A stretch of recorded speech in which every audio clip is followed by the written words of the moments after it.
लखनऊ से मैं डॉक्टर अशोक कुमार मौर्य।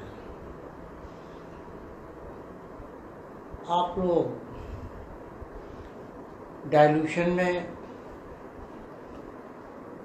बहुत सारी चीज़ें हमसे पूछते रहते हैं। बहुत सारी चीज़ें ऐसी आती हैं जो आप लोग समझ पाते हैं, बहुत सारी चीज़ें ऐसी होती हैं जो आप लोग नहीं समझ पाते हैं। प्रैक्टिस में डाइल्यूशन का बहुत महत्व होता है। यदि डाइल्यूशन की जानकारी प्रैक्टिशनर को नहीं है तो वो अधूरी प्रैक्टिस है। अब सवाल इस बात का उठता है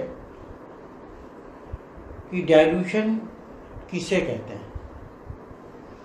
देखिए, जहाँ पर कोई मेडिसिन डाइल्यूट की जाती है वो डाइल्यूशन कहलाता है। ये इसकी संक्षिप्त परिभाषा है। जब कोई मेडिसिन डाइल्यूट की जाती है तो वो डाइल्यूशन कहलाता है। यानी इस क्रिया को तनुकरण भी कहते हैं। जब कोई मेडिसिन तनु की जाती है, पतली की जाती है, तो उस क्रिया को तनुकरण कहते हैं। बहुत सारे लोग इस कंफ्यूजन में हैं कि डी फॉर डाइल्यूशन होता है। जी नहीं, यहाँ डी फॉर डाइल्यूशन नहीं होता है। डी फॉर डिसमिल स्केल होता है।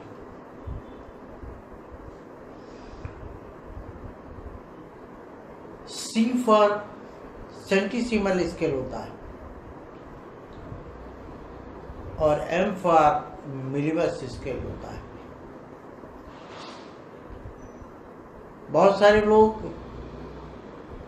एम से माइटी स्केल भी मानते हैं या समझते हैं। माइटी स्केल का कोई नाम नहीं दिया गया है। हालांकि वो 1/47 था, जिसको हम लोगों ने 1/50 कर लिया है, इसलिए उसको हाफ सेंटीसिमल कह लेते हैं।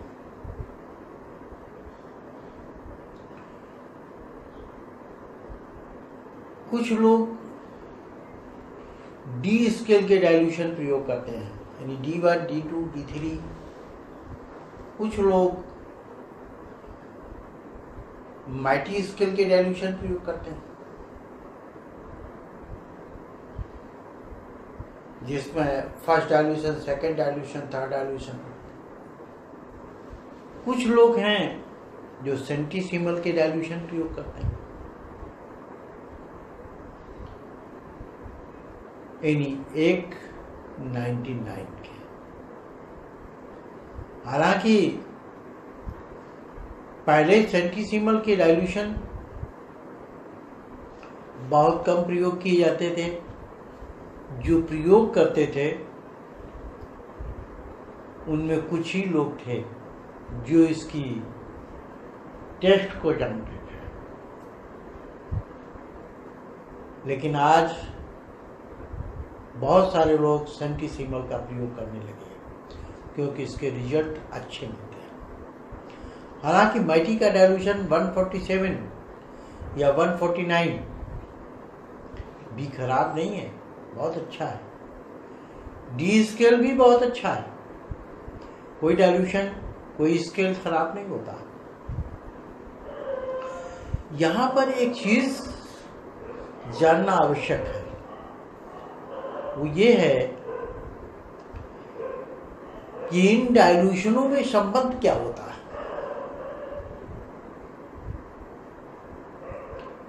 मान लो हमारी क्लिनिक में डी स्केल के डाइल्यूशन रखे हुए हैं किसी ने बताया कि आप इस बीमारी में सी स्केल का फलाना डाइल्यूशन इस्तेमाल कीजिए, रिजल्ट मिल जाएगा। अब आपको पता ही नहीं है कि जो हमारे यहाँ दवा रखी है वो कौन सी मेडिसिन सी स्केल के बराबर है। आप जानते नहीं, तो जो मेडिसिन आपके यहाँ रखी थी उसी का सी स्केल मंगा लेते हैं और फिर उससे प्रैक्टिस करते हैं। इससे आपका पैसा डबल खर्च होता है और आप बुद्धू भी बनते हैं। इसलिए आज हम एक सारणी ऐसी लेकर के आए हैं जिसमें डी स्केल का कौन सा डाइल्यूशन है जो सी स्केल के डाइल्यूशन के बराबर होता है। दोनों एक दूसरे के समकक्ष होते हैं। हालांकि ये पोस्ट हमने डाली थी, बहुत सारे लोगों ने इसको देखा भी होगा लेकिन समझ नहीं पाया, इसलिए मुझे यहां समझाने की जरूरत पड़ी। और ये चीज बिना कैलकुलेशन के नहीं निकलती है। मुझे ये सारी चीजें ढूंढने में काफी समय लगा है, तो मैंने सोचा क्यों ना आप लोगों से भी इस चीज को शेयर किया जाए।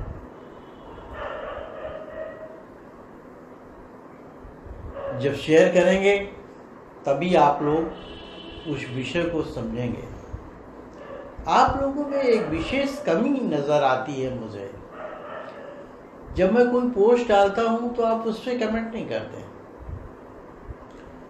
आप दूसरी चीजों पे कमेंट करते हैं। नहीं समझ में आता है तो बताइए, ये चीज समझ में नहीं आती, तभी तो हम जानेंगे आपको क्या समझना, क्या समझाना।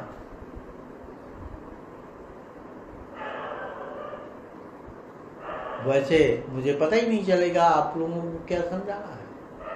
खैर, आप लोग डी स्केल का D4 को प्रयोग करते हैं।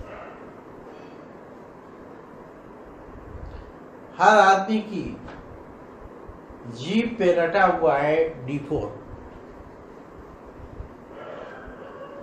और उनका एक सपना और भी है, लोगों ने दिखाना शुरू कर दिया है।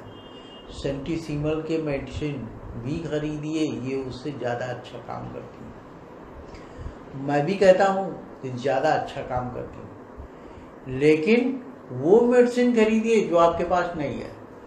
अब आप जानते ही नहीं हैं कौन सी मेडिसिन मेरे पास नहीं है, तो मैं आज इसी का तुलनात्मक अध्ययन बताता हूँ। आप लोग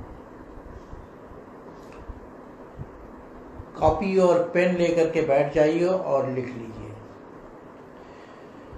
देखिए, D4 का डाइल्यूशन यानी 19 का जो डाइल्यूशन है ये 2C के बराबर है। यानी 199 के रेशियो से जो दूसरा डाइल्यूशन बनता है उसके बराबर है 2C। ये होम्योपैथ में चलता है। हालांकि डी स्केल भी होम्योपैथ में ही चलता है, ऐसा नहीं है ये आपका अपना स्केल है, नहीं, दोनों होम्योपैथ के स्केल है। यानी होम्योपैथिक मेडिसिन में ये दोनों स्केल चलते हैं।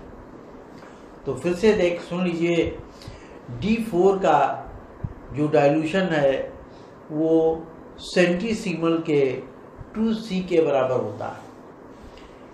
यानी 1:99 की रेशियो से जो मेडिसिन बनाई जाती है उसके दूसरे डाइल्यूशन के बराबर होता है। इसी तरीके से D10 की मेडिसिन ये सेंटीसीमल के 5C के बराबर होता है। यानी जो 1:9 के रेशियो से बनाई जाती है उसके 5वें डाइल्यूशन के बराबर होता है।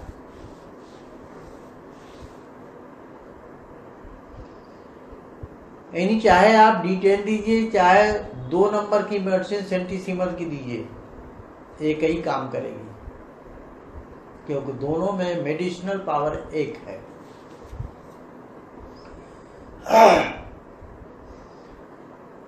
और 50D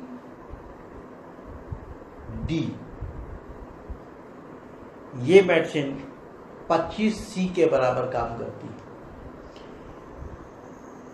यानी सेंटीसीमल का जो 25 नंबर का डाइल्यूशन होगा वो डिसिमल स्केल के 50वें डाइल्यूशन के बराबर है। 100D का डाइल्यूशन ये 50C के बराबर होता है।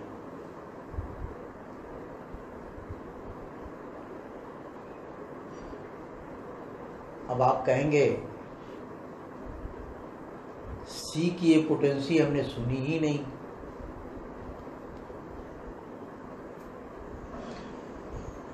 आपने कौन सी नई पोटेंसी बता दी? देखिए, होम्योपैथ में जो पोटेंसी बनती हैं वो 30 नंबर और 200 नंबर की बनती हैं। बीच की पोटेंसियां बिकती नहीं है, लेकिन इलेक्ट्रो होम्योपैथ में जो लोग पोटेंसी बेचते हैं वो लोग D4 की पोटेंसी बेचते हैं। मैंने क्या किया है, हाई पोटेंसी बनाने के लिए D4 तो बनाया ही है, D10 बनाया, D50 बनाया, D99 बनाया, यानी D100 बनाया, ताकि आपको हाई डाइल्यूशन तक हम ले जा सकें। और सेंटीसीमल की ये जो डाइल्यूशन है, इसमें जो हमने बनाया है वो 30 नंबर यानी 30C और 200C बनाया है। अब यहाँ पर जब आप लोगों को ये पोटेंसी मिलती नहीं है तो फिर हमारे बताने का उपयोग क्या है, ये आप समझ रहे होंगे। आज नहीं तो कल बहुत सारे लोग सेंटीसीमल की पोटेंसी बनाना शुरू कर देंगे और उस टाइम में ये जो मैं आज बात कह रहा हूँ ये आपके काम में आएगी। मैंने एक बहुत बड़ी सारणी तैयार किया है जिसमें 100 नंबर तक D स्केल के डाइल्यूशन, 200 नंबर तक C स्केल के डाइल्यूशन से तुलना की गई। भविष्य में जब हमारा वीडियो दूसरा आएगा तो उसमें ये चीज़ आपको मिलेगी। और दूसरी एक चीज़ और मिलेगी कि आप जब डाइल्यूशन इस्तेमाल करते हैं प्रैक्टिस में तो वहाँ पर कितने बूंद दवा डाली जाए कि कौन से डाइल्यूशन बन जाए, उसका क्या रेशियो होगा, इस पर भी हम चर्चा करेंगे। तब तक के लिए फिलहाल लखनऊ से डॉक्टर अशोक कुमार को इजाज़त दीजिए। अगले वीडियो में हम आपसे फिर मिलेंगे। धन्यवाद।